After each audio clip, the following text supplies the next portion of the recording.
നോക്കിയാണോ വണ്ടി ഓടിക്കുന്നത്? നേരെ നോക്കിയാണോ വണ്ടി ഓടിക്കുന്നത്? അതുകൊണ്ടല്ലേ താഴെ ഞാൻ സഡൻ ബ്രേക്ക് ഇട്ടതാ. വണ്ടി എടുത്ത് മാറ്റണോ? ആജ്ഞാപിക്കരുത്, അപേക്ഷിക്കൂ. ഇയാള് വണ്ടി എടുക്കുക. വണ്ടി ഞാൻ എടുക്കും. എന്റെ പൊന്ന് സാഗർ സാറേ, ഇനി ആ തീക്കളി വേണ്ട. ഒരു മണിക്കൂർ നേരം മരണത്തെ മുന്നേ കണ്ടുകൊണ്ടാ ഞാൻ ഈ വണ്ടിയിലിരുന്നത്. മരണം രംഗബോധമില്ലാത്തൊരു കോമാളിയാണ്. ആഗ്രഹിച്ചിരിക്കുമ്പോൾ അവൻ വരില്ല, പ്രതീക്ഷിച്ചിരിക്കുമ്പോൾ അവൻ വരില്ല. വെടിയുണ്ടയുടെയും ബോംബിന്റെയും ഇടയിൽ കിടന്ന് യുദ്ധം ചെയ്യുന്ന പട്ടാളക്കാരൻ ലീവ് കിട്ടി നാട്ടിലെത്തുമ്പോൾ സ്വന്തം പെരടത്തിലെ തേങ്ങ വീണായിരിക്കും മരിക്കുന്നത്. വണ്ടി പുറകോട്ടെടുക്കാൻ. മുമ്പോട്ട് വെച്ച കാർ പുറകോട്ടെടുക്കുന്നവനല്ല ഈ സാഗർ കോട്ടപ്പുറം. ട്രാഫിക് ബ്ലോക്ക് ചെയ്തിട്ടാണോ തന്റെ ഒക്കെ പ്രസംഗം? വണ്ടി എടുത്ത് മാറ്റണോ? കാക്കിയെ ഭയക്കുന്നവനല്ല സാഗർ. ക്ഷമിക്കണം സാർ, ഇദ്ദേഹം സുപ്രസിദ്ധ നോവലിസ്റ്റ് സാഗർ കോട്ടപ്പുറം. സാർ, അദ്ദേഹം വെള്ളം അടിച്ച് കുറച്ച് ഓവറായി പോയതാ. തന്നോട് വണ്ടി എടുക്കാനല്ലേ പറഞ്ഞു? വണ്ടി എടുക്കും. എന്താ വന്നാട്ടെ സാർ വണ്ടി വണ്ടി എടുക്കും. സാറേ വണ്ടി മാറല. ഒന്ന് ചോദിച്ചോട്ടെ പോലീസുകാരെ, ഈ തഹസിൽദാരുടെ വീട് ഏതാണ്? ഈ തഹസിൽദാരുടെ വീട് ഏതാണെന്ന് പറയില്ല. ഓ, അപ്പോഴേക്കും പിണങ്ങിയോ? അല്ലേലും ഈ പോലീസുകാരിങ്ങനെ മഹാ തൊട്ടാവാടികളാ.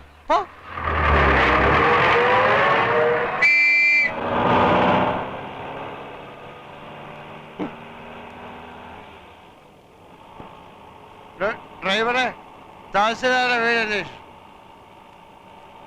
ചോദിച്ചു പോവാ.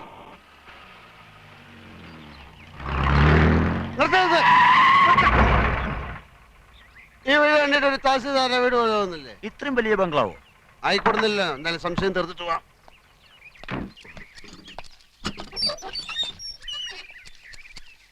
തഹസിൽദാരുടെ വീട് ഇതാണോ? തോട്ടക്കാരാ. തന്നോട് ഗേറ്റ് തള്ളി തുറക്കാൻ ആരാ പറഞ്ഞേ? തഹസിൽദാർ രാമകൃഷ്ണന്റെ വീടാണോ അല്ലയോ എന്നാണ് ചോദിച്ചത്. മുഖത്ത് കണ്ടില്ലേ?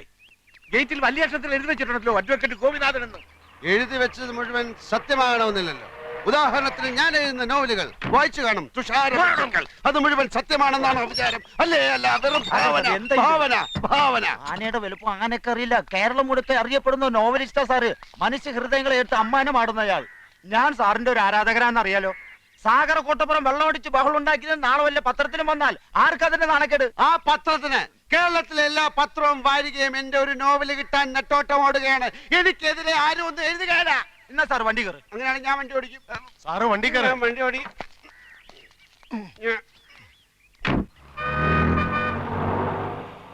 സാർ എത്ര നാള് കാണും ഈ തഹസിൽദാരുടെ കൂടെ?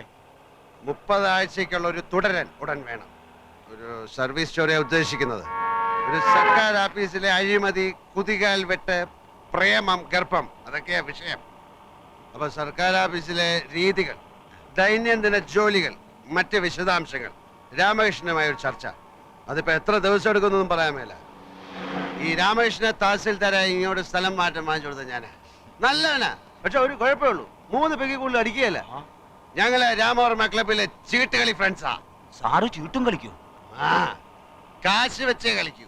സാറിന്റെ നായകന്മാരൊക്കെ എന്തുമാത്രം സൽഗുണ സമ്പന്നന്മാരാ. ആ നായകന്മാരുടെ സൃഷ്ടാവ് ഇങ്ങനെയുള്ള ആളാണെന്ന് ആരാധകർ അറിഞ്ഞ ഒരു തേങ്ങയിലടോ. എടോ, താനടക്കമുള്ള എന്റെ എല്ലാ ആരാധകന്മാരും വെറും കിഴങ്ങന്മാരാ. എന്താണോ എന്റെ നോവലുള്ളത്? പണക്കാരിയായ ഒരു കാമുകി, കൂലിവേലക്കാരനായ കാമുകൻ, വില്ലൻ കാമുകിയുടെ അച്ഛൻ. ഇതേ ഞാൻ എടുത്ത് മറിച്ചിടും. പുതിയതിൽ കാമുകൻ പണക്കാരൻ, കാമുകി കൂലിവേലക്കാരി, അച്ഛൻ സെയിം. പിന്നത്തെ നോവലിൽ പശ്ചാത്തലം മാത്രം മാറും. റബ്ബർ എസ്റ്റേറ്റിന് പകരം ഒരു ഫാക്ടറി, മത്സ്യത്തൊഴിലാളിക്ക് പകരം തേങ്ങ വെട്ടുകാരൻ. എല്ലാത്തിലും കാണുവോ ഒരു റേപ്പ്, ഒരു ഒളിച്ചോട്ടം, ഒരു സ്റ്റണ്ട്, പിന്നെ കുറച്ച് സെക്സ്. ഡ്രൈവറെ തഹസിൽദാരുടെ വീട് ചോദിക്കണോ? നമുക്ക് ചോദിച്ചു പോവാം. തനിക്കൊരു സത്യം അറിയോ? പൂങ്കിളി വാരികയിലെ മന്ദാര പുഷ്പങ്ങൾ എന്ന നോവൽ എന്ന നോവലിസ്റ്റ് CV രാജമ്മ ഞാനാ. ക്രിസ്ത്യൻ പശ്ചാത്തലത്തിൽ നോവലുകൾ എന്ന മാത്യു പള്ളിപ്പറമ്പിൽ ആരാന്ന? അതും ഞാൻ തന്നെ. അങ്ങനെ എത്രയോ പേരുകളിൽ ഞാൻ എഴുതിക്കൊണ്ടേയിരിക്കും. ആരാധകന്മാര്, പുണ്ടാക്കന്മാര്. ഞാനാകുന്ന നോവലിസ്റ്റ് CV രാജമ്മയ്ക്ക് ഒരു ദിവസം വരുന്ന പ്രേമലേഖനങ്ങളുടെ എണ്ണം 200 കൂടുതലാ. അറിയാം? ഒരു അന്തവും കുന്തവും ഇല്ല. താനിത് ഇങ്ങോട്ട് ഓടിക്കുന്നത്. ഡ്രൈവറെ തഹസിൽദാരുടെ വീട് ചോദിക്കണോ? നമുക്ക് ചോദിച്ചു പോവാം. ചോദിച്ചു പോവാം. ചോദിച്ച് ചോദിച്ച്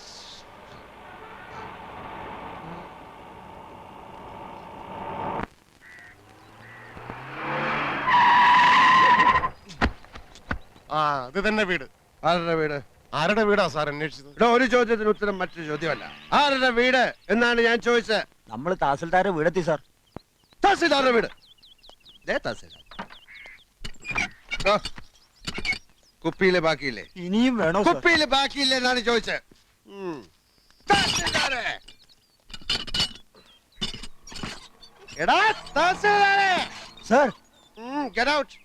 ഞാനും തഹസിൽദാരുമായിട്ടുള്ള ബന്ധം എനിക്ക് അറിഞ്ഞൂടാ. അപ്പൊ ഞാൻ ഇനി എന്ത് ചെയ്യണം സാർ? താൻ ഇതുവരെ എന്ത് ചെയ്തുകൊണ്ടിരിക്കുകയായിരുന്നോ അതന്നെ ഇനിയും ചെയ്താൽ മതി. Good night and pay this cash to that driver. തഹസിൽദാരെ. രാമകൃഷ്ണ രാമകൃഷ്ണ കൃഷ്ണ കൃഷ്ണ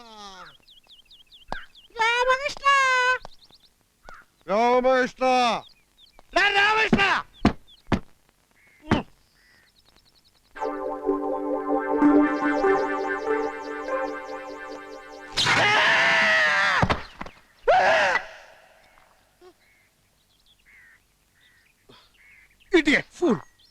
തഹസിൽദാരാണ് അത്ര തഹസിൽദാർ. ഇവിടെ ഒരു സ്വിച്ച് നന്നാക്കി വെക്കാൻ അറിയാത്തവനാണോ ഒരു താലൂക്ക് നന്നാക്കാൻ നടക്കുന്ന റാസ്കൽ? പഠിച്ച മദ്യവും വേസ്റ്റായി.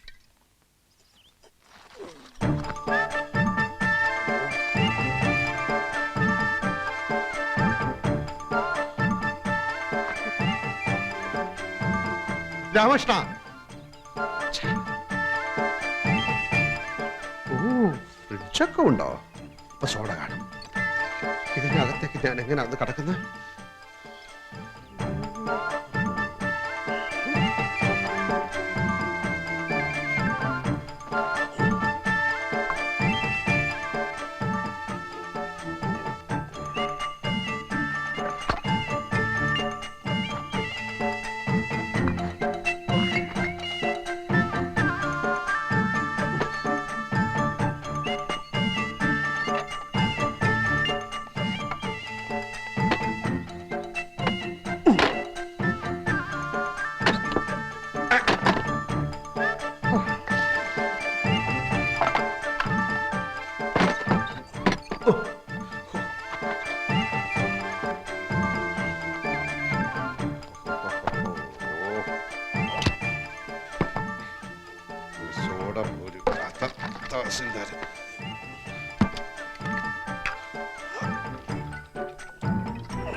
രാമകൃഷ്ണ.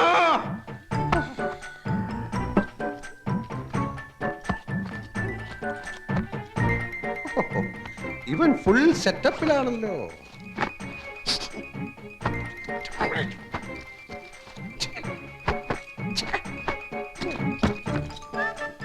ഇതാരുടെ സാരി? ഇതിനിടെ ഇവ കല്യാണം കഴിച്ച? ചിലപ്പോ എന്റെ അമ്മയും സിസ്റ്റേഴ്സും ഒക്കെ വന്നു. കുറ്റകളൊക്കെ എവിടെ പോയി കിടക്കണം?